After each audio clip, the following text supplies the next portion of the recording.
नमस्कार, आप देख रहे हैं खबर हम सबका। अभी हम सुपौल जिला के पिपरा प्रखंड अंतर्गत तुलापट्टी पंचायत में हैं। वही पंचायत में हैं जहां एक घटना सनसनी से फैली हुई है कि बाप के पाप से एक बेटी का सुहाग उजड़ता दिखा है और उस बाप ने अपने ही बेटी का सुहाग उजाड़ दिया। जहां एक और बिहार में सरकार जो है अंतर्जातीय विवाह को प्रोत्साहित करते हैं और प्रोत्साहन देने का लगातार काम करते हैं, वहीं दूसरे ओर देखा जाता है कि गांव में अभी भी कट्टरपंथी लोग जीवित हैं और कट्टरवादी लोग इस प्रकार की घटना को लगातार अंजाम देते नजर आ रहे हैं। ठीक वही मामला हम आपको दिखाने आए हैं जिसमें एक मंडल परिवार के लड़का राहुल मंडल नाम का एक लड़का जो तनु प्रिया जो कि ब्राह्मण कास्ट से बिलोंग करती थी, उन दोनों में आपस में प्रेम प्रसंग हुआ करता था। होने के बावजूद उन लोगों ने मंदिर में जाके शादी रचाई। उनके बाद उन्होंने कोर्ट मैरिज करके न्यायालय के अनुसार एक अपना जो है सबूत इकट्ठा किया। उनके बावजूद उन लोगों ने फिर से जाकर अपना जो है पुनः स्टडी करना शुरू कर दी जाके DMCH में। वहीं उनके लड़की के पिताजी ने आके उनको जबरन गोली के छल्ले उतार दिए और वहीं पे जो है इस घटने को अंजाम दिए। 5 अगस्त की शाम DMCH में क्या हुआ और आपको 5 अगस्त के शाम में BSc nursing college DMCH Darbhanga, उसके जस्ट सामने मैं और मेरे हस्बैंड एड्रेस बना के निकले थे। वो बाइक के पास खड़े थे। मैं पार्क से पानी भर के आ रही थी, मेरे फ्रेंड्स पानी भरी थे, मैं भी उन्हीं लोग के साथ आ रही थी। मेरे हस्बैंड मेरे से कॉल पे ही थे और वो भी अपने दोस्त सबसे बात कर रहे थे, मुझसे भी कॉल पे थे। और अचानक एक आदमी आता है नकाब ड्रेस, उसको मैं हाथ में उसका नकाब हटा तो देखी मेरा बाप प्रेम शंकर झा मेरे पति को छाती में पूछा कि पहले कि ये बुलेट किसका है, ये बुलेट किसका है। मेरे हस्बैंड अपना दोनों दोस्त को बचाने के लिए डायरेक्ट बोल दिए कि गाड़ी मेरा है, ये गाड़ी मेरा है। 2 बार जैसे ही बोले तब तक कट्टा चला दिया। कट्टा लड़ाते हुए पूछ रहा था। मेरे हस्बैंड ये बोल दिए गाड़ी मेरा है, तो यहाँ पे गोली मार दिया मेरा बाप। उसके बाद दौड़ते हुए मेरे से बहुत दूर में खड़े थे, दौड़ते हुए मेरी गोदी में आकर गिरे। मेरी गोदी में आकर के दौड़ के मेरा बच्चा गिर गया। हम लोग ले गए। आज का पेपर देखी मैं, बोलता है कि इतना नींद से नहीं थे, चहिन का नींद सोएंगे, हट्टा कट्टा मोटा दिख रहा है, खा पी रहा था, मौज कर रहा था, प्लानिंग कर रहा था। हासनी वत्स रविनीश वत्स और गुंजन कुमारी और गुंजन कुमारी मेरी माँ हासनी हरण देवी मेरी दादी, प्रीति कुमारी मेरी फुफेरी बहन, सन्नी आनंद उसका हस्बैंड, सब मिलके प्लानिंग कर रहा था कि कैसे मार डालेंगे।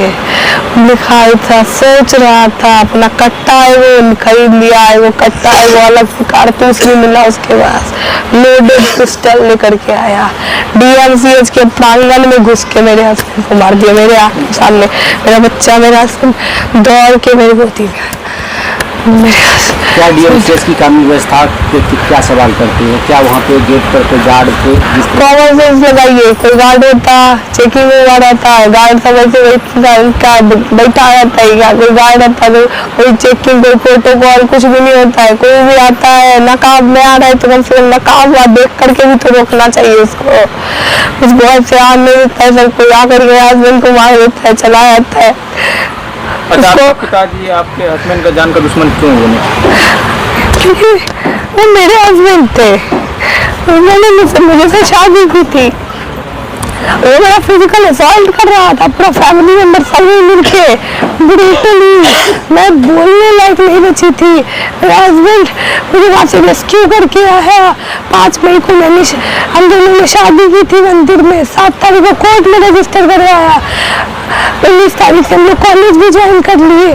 फिर FIR कर दिया था 161, 164 का बयान दे करके फिर अपने पूरे परिवार पे से सब कुछ हटाए। लेकिन सब कुछ बीच में शांत हो गया। सनहा दे दिए थे सुप्रीम कोर्ट में उन लोगों के खिलाफ, लेकिन कुछ भी नहीं बचा पाया मेरे हस्बैंड को। आया मार करके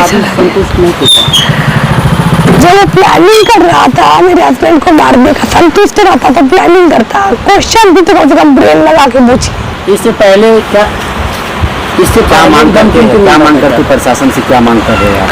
प्रशासन से एक ही मांग है कि मेरे पति के कातिलों को फांसी की सजा फास्ट ट्रैक कोर्ट बिठा करके सीबीआई इंक्वायरी करवा के जिनका मैं नाम बोली इनके अतिरिक्त और जो इन प्लानिंग प्लॉटिंग और कट्टा स्मगल करके देने इसमें से लेकर के जो भी पूरा ब्रॉडर पिक्चर में जो भी इन्वॉल्व है और सारे लोगों को कैपिटल पनिशमेंट नहीं हो पाएगा, फांसी नहीं हो पाएगा। फांसी तो अश्विनी वत्स, अवनीश वत्स, प्रेम शंकर झा को पढ़ना ही चाहिए, लेकिन बाद बाकी जितना भी है सबको लाइफ इम्प्रिजनमेंट दो, सबको आजीवन कारावास, लेकिन इन तीनों को मार डालो, नहीं तो मैं सुसाइड करूंगी, मैं अपने हस्बैंड के पास चली जाऊंगी और सबकी तरह नहीं हूँ कि प्यार किया कुछ दिन रो दो करके सब कुछ भूल जाओ फिर कहीं और चले जाओ ऐसे मौज में लग जाओ।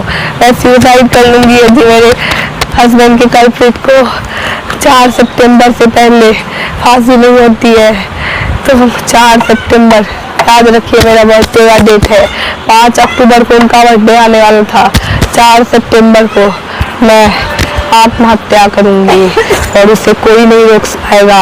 उस सब के लिए प्रशासन और वो सारे लोग जिम्मेदार होंगे जो मुझे इस अवस्था में भेज करके मुझे आत्महत्या करने पे विवश किए हैं, मेरे पति को मेरे से दूर करके मुझे आत्महत्या करने पे विवश किए हैं। वो सब कल्प्रिट है, उसको ढूंढ के लाओ।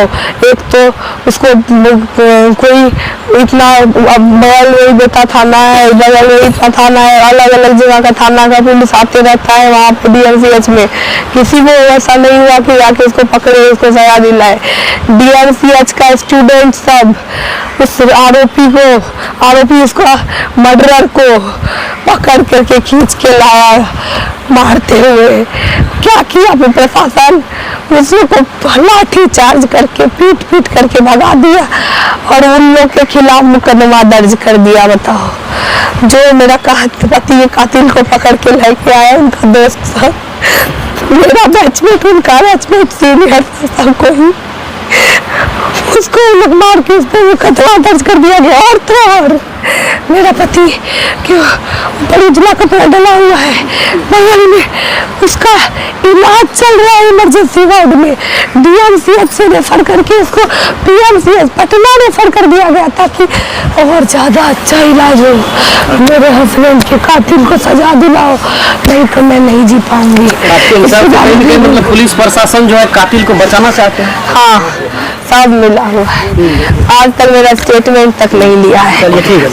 आइए, हमारे पीछे ढेर सारे ग्रामीण हैं, हम उनसे भी कुछ जानने का प्रयास करते हैं। क्या कहिएगा सर, एक बाप के पाप ने एक सुहागन का सुहाग गुजार दिया। ये तो बहुत जघन्य अपराध किया है उन्होंने, क्योंकि ये इकलौता बेटा थे राहुल, और क्या कहा जाए बहुत ही मिलनसार और अच्छे आदमी थे। BSc नर्सिंग कर रहे थे और वाइफ भी वहीं रहती थी, तो यहाँ पे सब गार्जियन और पूरे गांव में बहुत ही अच्छा से रहते थे ये लोग। लेकिन बताइए अनहोनी का घटना हो गया। लेकिन खास करके उनके पापा को अगर कुछ करना ही था तो पहले अपने घर को समझाते बुझाते, क्योंकि देखिए कोई भी रास्ता जो है ना मतलब सामाजिक स्तर पे भी सुलझ सकता था, लेकिन ऐसा कदम नहीं उठाना चाहिए। बहुत ही घिनौना कदम है, और अगर बाप उठाता है तो समझिए इससे ज़्यादा क्या कह सकते हैं। मतलब ये बहुत ही अन्याय हुआ है इनके साथ। सर, एक और बिहार सरकार अंतरजातीय विवाह को प्रोत्साहित करती है, वहीं दूसरी ओर अभी भी कट्टरपंथी लोग जीवित हैं जो इस प्रकार की घटना को अंजाम देते हैं। क्या कुछ कहिए? ये बात तो है ही, क्योंकि इसमें देखिए बिहार सरकार को भी पहल करना चाहिए, और पहल हुआ ही होगा। लेकिन जहाँ तक मुझे यहाँ पर जानकारी मिला है कि उसके पापा भी यहाँ आए हुए थे घर पे, तो इन लोगों से सब आदमी बैठ करके मामला को सुलझ कर लेना चाहिए था। लेकिन वो आए फिर चले गए, और ये लोग हंसी खुशी शादी करके रहने लगे, और 3 महीना के बाद ऐसा कदम उठाना ये जघन्य अपराध है। क्या लगता है सर, उनके पिताजी जो इस प्रकार की घटना को अंजाम दे, उनकी सजा को लेकर क्या मांग करते हैं आप लोग? उनको कम से कम तो मृत्यु दंड होना चाहिए, उससे कम नहीं, या आजीवन कारावास तो होना ही चाहिए, ताकि फिर दूसरा कोई पिता ऐसा अपराध न कर सके अपने बच्चों के साथ। आपका परिचय सर? विवेक कुमार यादव, यहीं कोसलीपट्टी घर है, और मैं इस पिपरा विधानसभा से इलेक्शन लड़ना चाह रहा हूँ। अभी भावी प्रत्याशी हैं विधानसभा जी? निर्दलीय है? हाँ, अभी निर्दलीय है। देखिए अब दल कोई मिल जाता है तो ठीक है। चलिए, सर भी आए इस घटना स्थल पे। अच्छा चाचा जी, क्या कहिएगा इस घटना को लेकर? ये तो पूरे गांव के लिए बहुत दुखनीय है। बहुत दुखनीय है। जिसका लड़का था उसका माँ बाप को तो कष्ट है, ये है पूरे समाज को कष्ट है इसके लिए। इससे बढ़ के क्या होगा? सो कहीं होनहार लड़का था, वह चला गया 25 वर्ष की उम्र में, इससे क्या बड़ा हो सकता है? इकलौता बेटा था एकलौता बेटा था, उसमें कहने की क्या बात, एकलौता बेटा और इकलौता चिराग को खत्म कर दिया। खत्म कर दिया। अब पूरे गांव में सन्नाटा है, कोई कुछ नहीं बोल रहा। आइए और भी सजा चाहिए उसको। क्या सजा की मांग करते हैं? सजा सरकार, मान लीजिए हम लोगों के जनता की कहने से सरकार का जो उचित बुझाता है वो सजा मिलना चाहिए उसको। आइए जिला परिषद प्रतिनिधि जी हैं, हम इनसे भी जानने का प्रयास करते हैं। सर, इस प्रकार को घटना को लेकर क्या कुछ कहिएगा? देखिए, इस तरह का घटना तो बहुत ही रेयर केस में मिलता है, लेकिन हमारे गन्नू चाचा का एक ही लड़का है, उसके पिताजी को ये सोचना चाहिए कम से कम कि इस तरह का किसी का घर उजाड़ देना ये कहाँ तक जायज है। सरकार को इस पर अविलंब और स्पीडी ट्रायल चला के सजा दिलवाना चाहिए जो इसके दोषी हैं। कन्नू प्रिया का कहना है कि अगर न्याय नहीं मिलेगा तो मैं अपने जन्मदिन के दिन हम अपना आत्महत्या कर लेंगे। उस बेचारी का क्या हाल होगा जिसका शादी का 3 माह ही हुआ है? अब बताइए, उसका जिसका सुहाग उजाड़ दिया उसका क्या हाल हो, वो तो समझ ही सकते हैं आप लोग क्या स्थिति में है वो अभी।